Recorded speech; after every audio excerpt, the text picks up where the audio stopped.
Welcome to the Bellator Vivisection. I am Zane Simon, joined by Victor Rodriguez and Eddie Mercado. We are here to talk Bellator 150, formerly Bellator Galvao versus Dudu Dantas. It is now Bellator Kongo versus Queiroz. And man, I I don't know how ready I am to get hyped about that, but Oh I'm gonna boy, I try. tell you, a Czech Congo main event. I tell you, these panties can't come off fast enough. Oh, oh. Yeah, doesn't he have like a clothing store in LA or something? I, I don't know what the hell's going on anymore. Like, I mean, and look, good for him that he's trying to get out there and get paid. Like, I'm not gonna hold yeah, that against him, but I mean, he's not a bad fighter. You know, he really has the tools to be really good, but he most of the time is not pleasant to watch, and unfortunately, he can't help himself from committing fouls that are not unintentional. so we know how excited Vic is to watch this. How excited are you for it, for this card? I mean, I'm definitely gonna watch it. I don't think, Don't sell it too hard, Eddie. you know, losing the title fight is tough because that's super relevance. You know what I mean? With the Congo fight being in the main event, I mean the only real relevance is that the winner could make a run at the title. In all actuality, I mean, with the win here, Congo's right back in the thick of things. I think with the Bellator titles, it's much more of like a walk to the title or a hop. You can make a hop to the title, a short jog. Yeah. Nobody's having to go on a real run. You're right, but Congo, I mean, he's already established enough of a name to where it's not going to take much to get him in a title fight. Yeah. So, I mean, it's okay. I'm okay with this card. There's some other interesting things besides that, like the bounce back of David Rickels, hometown guy. He's always fun to watch. You know, there's two female flyweights coming in who are hopefully going to stand there and just throw some hands. I'm really excited for that. We got a Uruguay prospect on the horizon and a boatload of regional guys. So, you know, hit or miss. We'll get to it in a bit, but I gotta say, I kind of like this Rickles fight in that it feels like exactly that Scott Coker bounce back, where they've given him somebody that's just respectable enough that Rickles beating him will be like, oh yeah, Rickles is back, but not good enough that Rickles should lose. Like it's just that right level of bounce back where it builds Rickles right back up into being a guy who can once again go out and get beat by Mike Chandler. Well, hey, I think he's in that Campos category. You know what I mean? After what he did to Melvin, I mean, he's right back up. You know, not title contention, but definitely ready to lose a title eliminator. Yeah, I mean, it's such a funny thing how Bellator, Coker Promotions, they just so clearly have this ladder laid out where it's like, these people are in this tier and they will always be in this tier, and these people are in this tier and they will always be in this tier. And whenever we need one of the guys in the upper tier to make sure that he belongs in that tier still, he'll go out and beat one of the guys in the tier below him that we keep built up just enough to be respectable. Absolutely.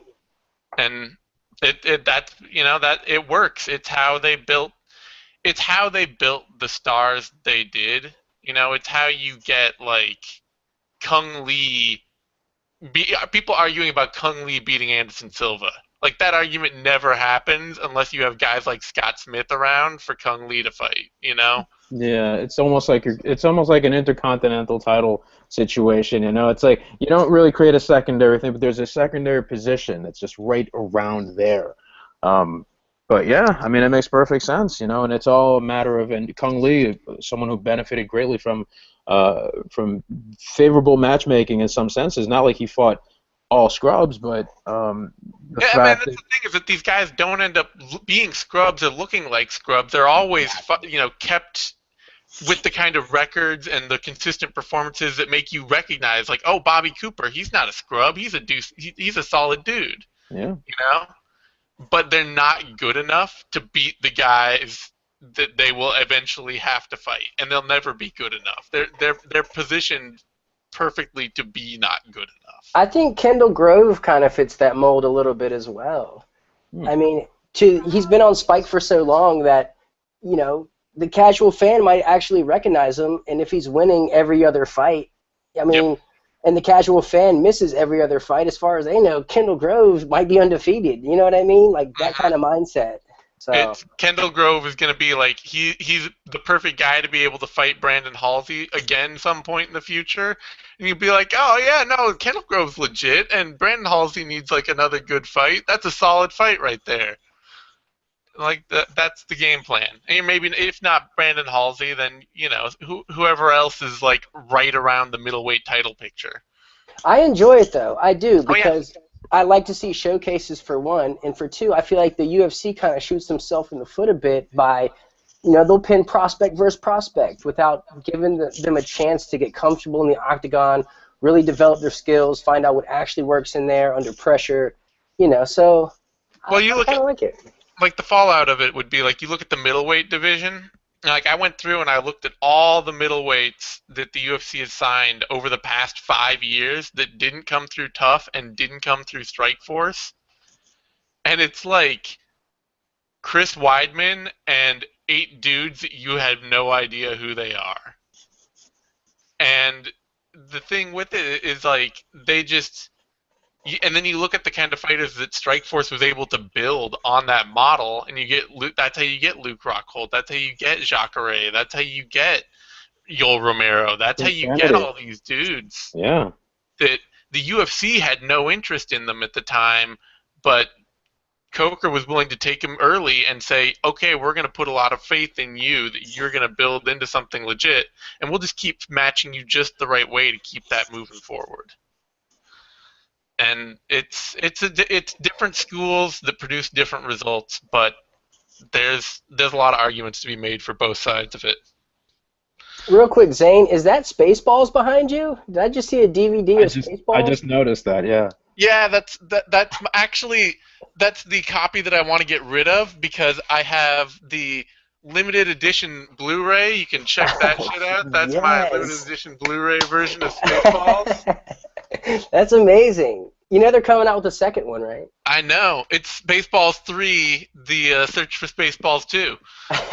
Because Spaceballs 2 was supposed to be the search for more money. We have 2 Vics. All right. Awesome. Yeah, Nice. Vic is multiplying out of control here. So we got to get to this card because there's not a lot of it to discuss. And I went to that meeting. Eddie taught me that trick. That's what happened. See? That's right. You're welcome. Vic's on his way to his own lawn care company in no time now. Yes, indeed. That's right. We're going to run out of Goya products on the East Coast, son. Okay. So first bout up, I believe, is Lena. Wait, actually, I'm not sure. So the bout order on this, because I'm seeing something different for Tapology and something different for Sherdog. I would stick with Tapology. They're usually more accurate. They are, which means Rickels may not be co-main. So, well, I heard from the Bellator, they actually emailed me and they said that Rickels was the main event. Like I'm on the newsletter. Yeah, excuse me, co-main. At least that's what their newsletter says. Okay. So let me see. Let me go Bellator 150 and look at Sherdog. Because I want to be, I think they're actually in the right on their order here, and I want to. Right, they got Rickels as the co-main. Actually, well, wait a minute. Well, no, yeah, okay, this is so. Because they have Reyno, Chuka, Willis on the prelims still, but they have Rickels in the co-main event. So we'll just mix and match here. Let's assume the main card is opening with Lena Ovchynnikova versus Rebecca Ruth. Eddie, take it away. Okay, I'm actually really excited for this fight, and as strange as it may seem, this could be the most exciting fight on the entire card. And I mean, I rarely say that about female mixed martial arts fights, just because they aren't quite where the men's divisions are in this day and age, but I mean, these girls come to bang. You got Lena, I can't even pronounce her last name, but her kickboxing is crisp, it's polished, her hands are fast, and she has a wicked submission game. I mean, she's a kickboxer, and she's won 10 fights, and 8 of them have been by submission. So you got to love that. You know, a couple things I don't like about her is she fought JoJo Calderwood and was just getting frustrated, and she threw one of those frustration headbutts, the frustration foul.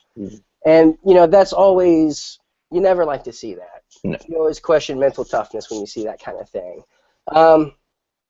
In her last loss, she fought this chick, Lily Kazik, and she was dropped by a right hand, and it was kind of like a flash knockdown, and the ref stopped it, maybe prematurely.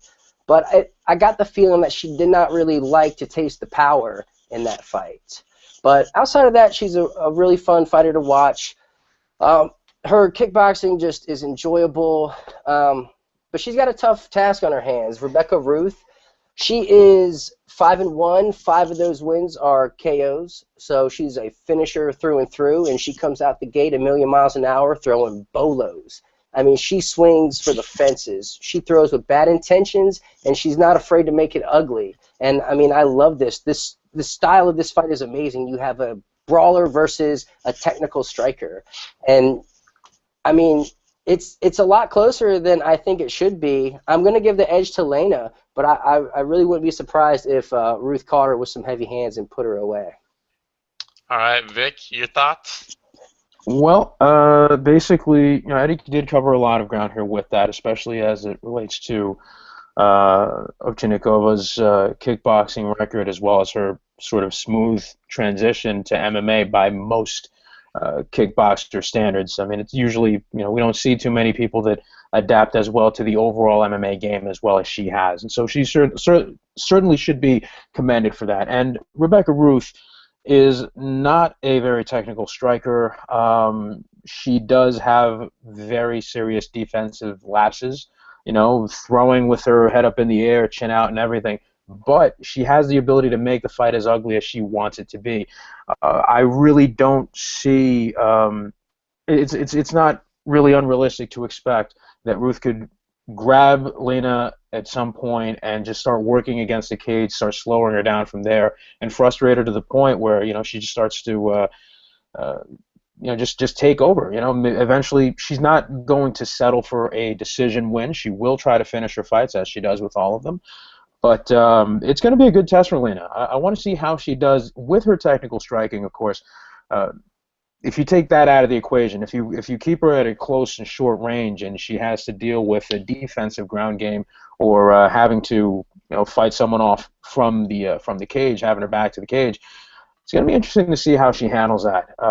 I certainly would favor Lena as well, but as Eddie said, this fight, I don't know how close the odds are, if there are odds already, but this really could be very good. At least from if it's not going to be some crazy bang out brawl, even if it isn't that from a technical standpoint, it seems very promising. So I'm definitely looking forward to this one. All right, the odds seem to generally reflect what you guys are saying. Ovchynnikova is a reasonable but not massive favorite, minus 199 to minus 235. Good. Ruth is the underdog, plus 182 to plus 170. So that feels actually pretty right alongside what you guys are saying in terms of Ovchynnikova being a favorite but not a massive favorite. Mm. That, I believe, will bring us to, let's see, depending on who I go by, that most likely brings us to Gaston, Reyno, Chuka, Willis. I'll assume that that's what's next. Vic, tell me about it. All right. Well, starting off with Gaston Reino, who I'm not totally sure what the process or what the expectations are for Bellator, for what they plan to do with him necessarily. He's a bit of a prospect out of Uruguay. He's got 2 no contests and 5 wins. 2 of those were by finishes by strikes, and 3 of them by submissions. Now, he's going to be fighting a guy, Chuka Willis, who we ended up seeing, I believe last time we saw him was in World Series of Fighting, didn't he? He had that fight against Hakeem Dawodu, if I'm not mistaken. And another one of those guys from the training out of the Midwestern ATT affiliate that's run by Tyron Woodley and L.C. Davis. Yeah, this is going to be interesting. Actually, you know, I'm looking at it here. Chuka Willis has fought a few times since that World Series appearance. Mostly a guy who's doing a lot more striking than anything else. It's not to say that his ground game is necessarily not to say that it's not good, but this fight was mostly set up for it to be a striking showcase. Reyno seems to be another one of those guys, much like Pablo Villaseca, much like these other South American prospects that we're seeing Bellator bring in. They're guys that come up. They start off, I guess, in boxing. Their wrestling is not very good necessarily, but they do learn to get the submission game and at least have some positional grappling that'll help them out. So I think this will be one of those fights that will be an informal kickboxing bout in some way. Reino seems to be the person that Bellator is betting on, but this bout is dangerous enough that I can certainly see a Willis upset, especially with the fact that he seems to have his striking seems to be much more, his combinations seem to have a bit more volume. You know, he's not afraid to throw 3 or 4 instead of just a regular 1-2. And I'm not sure how Reyno is necessarily going to deal with that. I would actually say that Willis, I'm actually going to pick Willis on this one here. All right. I think he's got something here that, especially with his wrestling, that Reyno might not be ready for. Eddie, do you agree? Have you been swayed by Vic's argument? Almost. Oh. Not quite, though. I feel like, I mean, in all actuality, Willis does have a really good chance to win this. Like Vic's saying, his combos are, you know, he throws a lot of punches, high volume, but that comes at a cost because he tends to get really tired over the course of the fight. He fades late, and we saw that when he fought Hakeem Dawodu. And, I mean, you can't fault him for that because Dawodu is a beast, and he was attacking the body and just coming at him. But on the same token, since then, I've seen his more recent fights and his regional fights, he's gassing in the same way. You know, so I'm just not sure that he is top flight kind of competition. I think he's a good test for Renault, and I think that he has a puncher's chance, but I just really don't think he's got the cardio, and I don't think he hides his chin enough. And we don't know too much about Renault, but what I've seen is he's scrappy, he's a finisher, and he's not afraid to go to the ground. And I think that's where Willis will meet his demise in this one. So I'm going to pick Renault.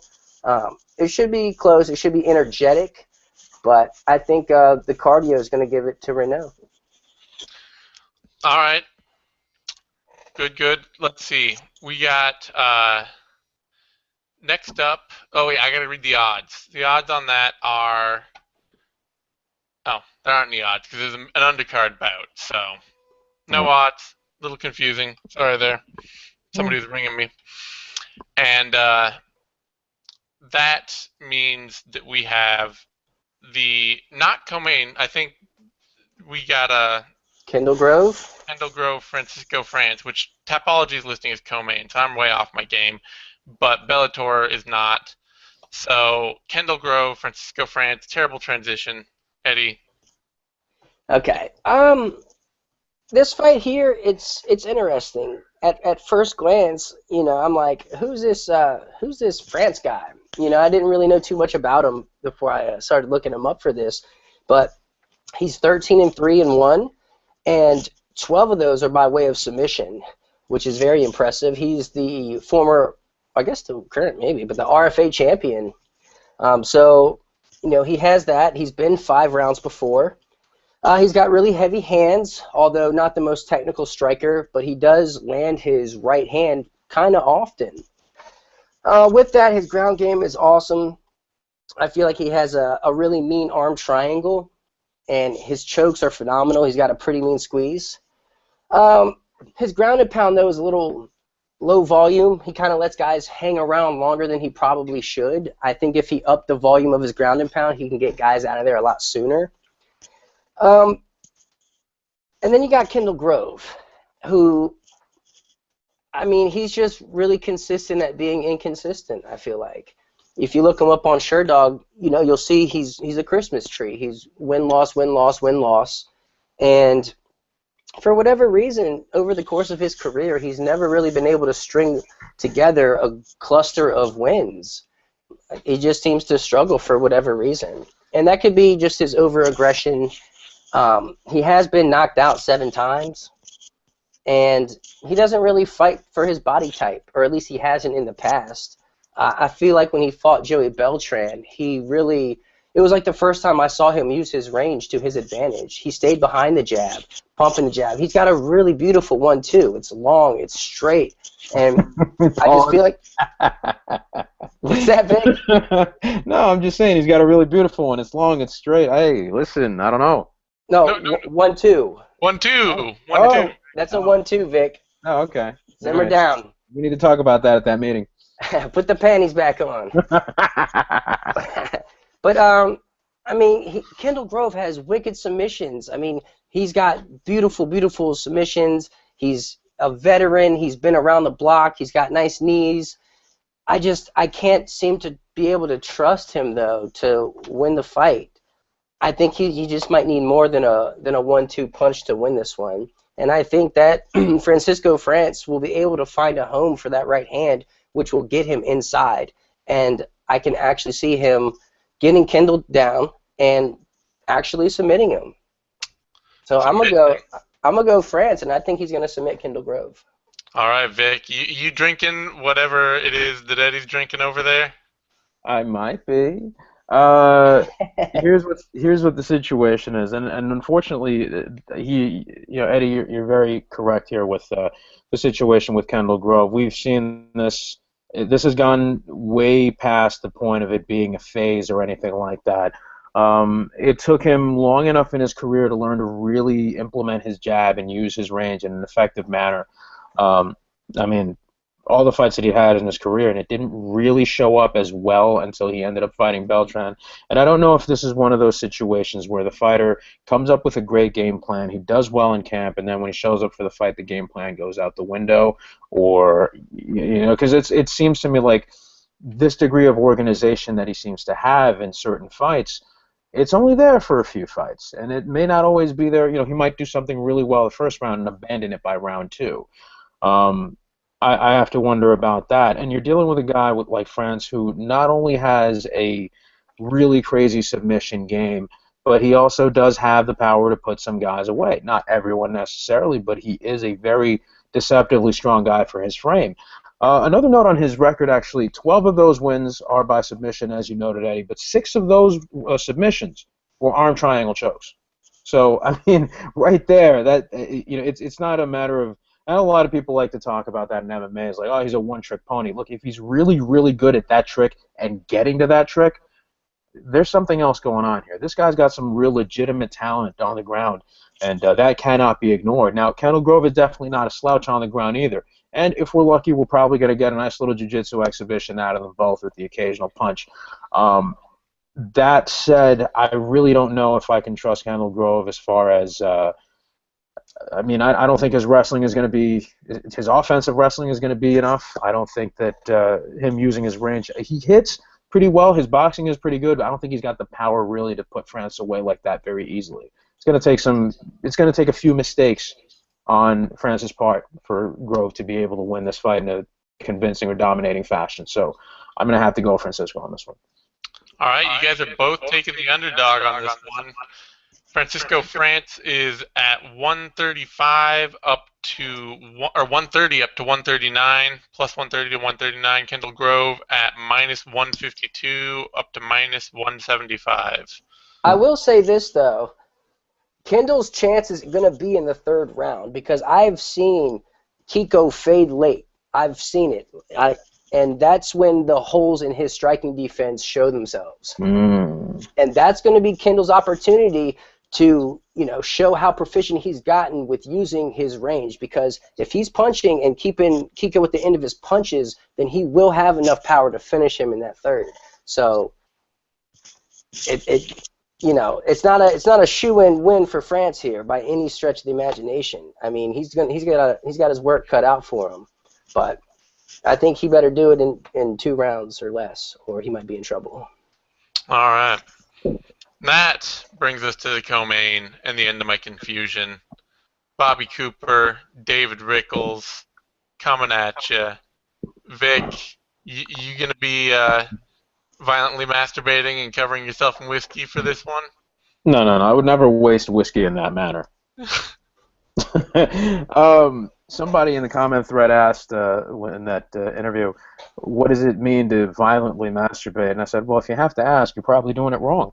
Yeah, it's not a question I've ever thought to myself. I need to know, like, I have a pretty good idea. I can, you know what? I can take myself there. I can imagine that. I can't imagine asking that and being like, what answer do you expect out of this? It's like, nah, you know what? I'm going to keep these thoughts to myself is what I'd expect. For those of you who are not familiar with what we're talking about, you may have missed an interview, a really fun one with Michael Hutchinson at the Mikey Hutch, one of our favorite Canadians in the world over at Bloody Elbow. He had a great interview with David Rickels reflecting on his one of his losses and how terrible he felt afterwards. And I really would suggest you check that out for yourselves. Now, as far as this fight goes, Super Duper Bobby Cooper, a fun nickname to say, a fun guy to watch. He was a guy who had come in and he hadn't really beaten any competition that truly stands out. He'd lost to some of the better fighters that he'd faced, like Drew Dober and Chidi Njokwani, along with Jake Lindsey as well. But, man, he came back to Bellator. He ended up beating the highly touted Pablo Villaseca, who was a favorite in that bout, probably not very heavily, but this is actually the second time that he fights on the same card as Cheick Kongo, so that's actually, I don't know, kind of a cute little factoid there. Cooper is a guy who uses his range pretty well. He uses his body kicks pretty well. It seems like now he's really picked a lot of things up, and it's like his game is really coming together after watching his last fight, although it was in June of last year. So I'm very interested to see how he does against a guy who's actually pretty gritty and strong and has some heavy strikes like David Rickels. Rickels was another Kansas guy. He just lost his last bout to Michael Chandler in a pretty ugly loss. After that no contest to John Alessio, where he was absolutely dominating and just threw it all away with that knee to the head of a grounded opponent. So I really would expect to see some fun striking going on in this one. I don't think they're going to waste too much time grappling, for our sake at least. But neither one of them is a slouch grappling. I think Bobby Cooper's got some fun scrambles as well. David Rickels is a fairly competent wrestler, and he's got some really good submissions on his record too. So Cooper should rightfully be the underdog here. I don't know. I think the potential for an upset is there, but I really wouldn't bank on it. I certainly think Rickels should be the favorite, and for good reason. All right, Eddie. Super duper Bobby Cooper. It is fun. It is very fun to say. Bobby Cooper is tough as a biatch. He's super durable. He is super cautious, almost to a fault. We've seen him be a little too passive at times, which led to boring fights on his behalf. However, he just fought Pablo Villaseca, and it turns out to be the most exciting fight of his career, in my opinion. I mean, he let it all hang out. He was more aggressive, had increased volume, improved pocket presence. He was willing to stand in the pocket and trade a couple combos. And, I mean, you never really saw that from him before. He's never been finished, but he does kind of lack venom in his hands. That allows for higher volume, which he finally started throwing, but he does lack the venom. David Rickels, hometown guy, he's a fun dude. He brings a certain show factor to the cage, and I mean, he's going to be the more athletic guy. He's got decent power, improved leg kicks. But two things beat David Rickels: venomous strikers and David Rickels. Outside of that, I don't see him really losing. So I got to go David Rickels here. I don't think Cooper, although he is really technical with his striking, I don't think he has the athleticism to command respect of his strikes. So I got to give it to Rickels. I think he's going to be the bully in this fight, and I'm not so sure he's going to put him away. He's got a good chance, but Cooper's just so damn durable. I'll probably pick Rickels, either third round finish or decision. Yeah, I gotta agree with that. Just I was thinking too, like if you watch that fight Rickels had with Michael Chandler, for the first I feel bad for Rickels because I know I talked to him right before that fight too, and it kind of felt like I was like, well, what if you lose? And he's like, I'm not losing. And it's like, okay, but what if? But the thing is that you watch the first round of that fight especially, and he looks like the absolute best version of himself that is possible. Like, he looks like he is fighting the absolute best fights he can right now. It's not good enough to beat elite fighters. Like, that's just kind of where it is. But against anyone that's not elite, he looks like a beast right now. Like that Alessio fight, even though with the DQ, like, he was just wrecking Alessio's world. Yeah. I mean, it seems like the path to the championship runs through David Rickels. Yeah. He's the Bellator version of Gleison Tebow right now, where it's like not good enough to beat the elite guys. A little bit better. He's a little bit better. I think he's better than a Gleison Tebow. I feel like Gleison Tebow is like the top 10 guy. If you beat him, you're in the top 10. But yeah, Rickels, like top but 1, Bellator 2. doesn't have the depth to have a top 10 above anyone. That's my point. That's fair. And it's also fair to note that the Gleison Tebow is technically part farm equipment. That's right. David Rickels, but see, and that's where the analogy really falls down, though, because like Rickels is cultivation and civilization, pre-agrarian society, so he can't be farm equipment, and thus we don't have that's where our analogy falls down. The Rickels' unfamiliarity with technology and mass-produced crops is a major problem in this farm equipment analogy. I think you sorted it out, Zane. I did. All right. The odds on this, David Rickels is a heavy favorite, -485 to -625. Bobby Cooper, a serious underdog, +422 down to +350. Man, Vic is just multiplying like crazy over there. We gotta hurry this up, because we keep this up and there will be no room for any of us. That brings us to the main event. Cheick Kongo, Vinicius Queiroz. Eddie, hurry it up, because we got 0 time before the Victor Rodriguez invasion. This is what Donald Trump is warning us about right here. Oh man, I should have went to his campaign, his little debate the other day. Damn it! All right, who are we talking about? Kongo and Queiroz. Queiroz. Man, okay. You got Kongo, who's 40 years old, and he doesn't even look 40, but he is. I don't know, man. He's become this weird kind of grinder who he's gonna try to grab you and put you against the fence and maybe look for takedowns. He fought Volkov in his last fight and pretty much did exactly that. I mean, he took him down, mugged him, beat him up a little bit, made it look ugly as it could be. I always hate when heavyweights go to a decision. It's like, you're too damn big, just punch somebody or something. I mean, it takes one. But I don't know.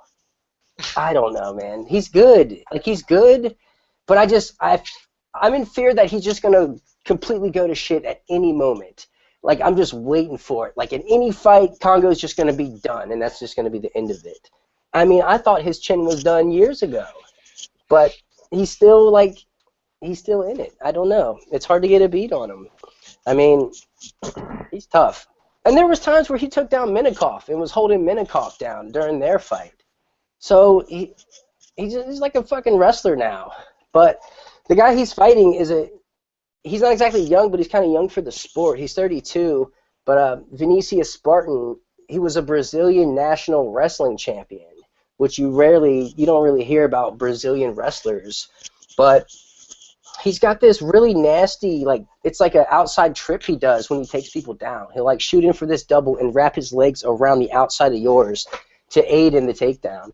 And I mean, it's effective. It's really effective. And he's got a pretty nice jiu-jitsu game. After he got dropped by Mark Halada, he regained his wits, gained guard, and did the low variation of the armbar, basic Gracie combative stuff. I mean, you don't ever see technical submissions, for the most part, in the heavyweight division, especially in Bellator. So I like the guy. He's young. He's got heavy hands. He's aggressive, and I've seen him sink in an arm triangle from half guard, a la Brian Barber, Reyno, Sage Northcutt. So it does happen, folks. You can be submitted from half guard. Yes. Um, but he did have a 2-year layoff. He had double knee surgery. So there's always going to be that looming. But I think his body's still fresh enough that I think I might give him the edge in this. I think he has more ways to win. I don't think he's going to be out-grappled by Kongo necessarily. And I think that his hands might be fast enough to hurt Kongo early and get him on the ground.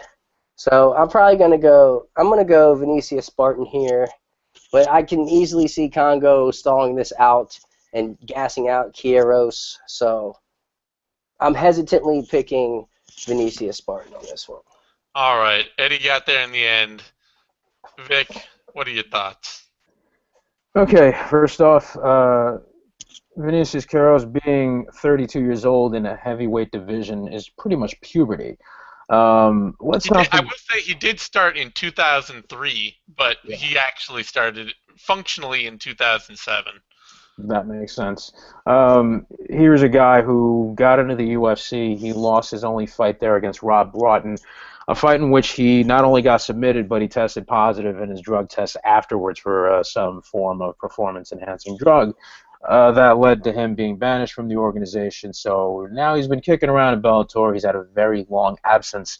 And this is one of those situations where, much unlike the fight against Alexander Volkov, I don't think that Cheick Kongo is going to be able to push this guy around very easily. Now, I kind of thought that he wouldn't do that to Volkov. He ended up doing it. Maybe he might outmuscle Queiroz, but he's going to have a tougher go of it. Also, Queiroz he's pretty decent at using his range, which won't really mean much if he's going to be mugged against the cage and taken down. That said, Kongo is not. He's just become one of the least fun guys to watch in terms of his wins really make both fighters look bad. It doesn't matter who he fights. No one's going to look like $1 million in there. And that kind of worries me. I think that's one of those things that maybe shakes the confidence of his opponent or something. I don't know. But Queiroz is a very good fighter. He's got some really good striking. He's got some power in his hands and his kicks, which you got to look out for. I don't know if Kongo's really faced someone, I don't know, with the same physical attributes thus far in a long time. So not saying he's the second coming of anything, but I really do think that Queiroz has a better chance than most people might think at winning this bout, especially if it turns into some sort of submission deal. I don't think he's going to be as helpless off his back. Volkov didn't try to even get up or try to create any opportunities of space or submissions, anything of that sort. I don't think Queiroz is going to rest on his laurels there. I think he's really going to be able to throw, at least try to get some attempts, try to win as much as he can off his back to at least get some damage, and then maybe later on in the fight, get something done. So I'm going to guess that the odds are probably going to favor Kongo, given the fact that he's the veteran and he's pretty much been on a nice little run lately, aside from the fact that there's a layoff there. But if the money's good enough, if the numbers and the odds are good enough, I wouldn't really feel bad if anyone put some money on Spartan here. You picking him, though? That's a question. I'm hesitant to do so, but it's not as crazy as it sounds, I guess. So one of who those, are you picking? I don't know, man. I don't know. Drink the Kool-Aid, Vic. Drink the Kool-Aid. I'm gonna guess the higher probability to me suggests that Kongo will probably win this fight. So all right. I'm gonna go with that. I gotta say, personally, I'm picking Kongo here for one reason only, is that I do not trust Queiroz to, if he can't hurt Kongo early and finish him, I don't trust him to do it past the first round. That's fair. This is a guy who's I think probably his only fight that he won outside the first round was his last bout against Everton Teixeira. Yeah, that fight should not have ever happened in the first place either. Yeah, and Kongo's a dude that he almost nobody, the only people that have hurt him early are that ridiculous Frank Mir fight, Mark Hunt and Roy Nelson. Pat Barry. Pat Barry. But that Yeah. was so long ago. That was I forgot yeah. that. Yeah. But they're all like huge punchers and generally pretty like top shelf fighters, and I just don't know that Queiroz is that guy. Well, to that point, I mean, name one Bobo that beat Kongo. Name one unknown guy. One guy that wasn't elite. There are none. It doesn't happen. He doesn't lose to Bobos. That term is so weird. I'm struggling with that. I kind of like it. It's weird enough that I like it. That's pretty dope. I like that. Yeah. I'm going to use that. Because no, you look over it, it's King Mo, Minikoff, Nelson, Hunt, Frank Mir, Cain Velasquez, Heath Herring, and then Carmelo Marrero, the indomitable, eternal Carmelo Marrero, way back in the day at UFC 64. Yeah, Marrero came in. He had a bit of a hot streak for a bit. Yep, he did. So, I mean, he wasn't necessarily, didn't pan out to be elite, but at the time he was really good. At the time, it was not unreasonable. Yeah, so the theme stands, yeah. Yeah, so Queiroz would be a low point on Cheick Kongo's record, and I just don't think that it will be. I don't see it happen. But if Vinicius Spartan turns out to be something, and he does beat Kongo, and then goes on to fight for the title, I mean, it wouldn't be that big of a surprise. No, I wouldn't be. I'm never shocked if one heavyweight beats another heavyweight. You know, well, almost like the Miles Jury fight when he fought Cowboy Cerrone. You know what I mean? Like one of my buddies happened to watch the fight with me, and he's a casual fan, and that was his first Miles Jury fight. And he looked over at me and he's like, "Is that guy done?" And I'm like, "What? No. Like Cowboy is just that man. Like he's that dude, and he's on his way to a title shot. Like people lose, and it's Yeah, I have many thoughts about that, but yes, you're correct. Yeah. On that note, it's time to wrap shit up. You can find me on Twitter at TheZaneTime. You can find Vic on Twitter at Vic M. Rodriguez. You can find Eddie on Twitter at TheEddieMercado. You can find all of us on BloodyElbow.com. You can give this video a like. That's the thumbs up thing down below. That helps us a lot. And subscribe to MMANation.com. That's DOTCOM over on YouTube. That's our YouTube channel. All that shit is good for us. We will be coming at you with a 6th round later this week, and then we will have Knuckle Up, and we'll be doing all the trimmings for next week's McGregor-Diaz fight. Probably do them all twice, because that's going to be a shitload of fun. Yes, indeed. So thank you guys for joining me, and we'll see you next time.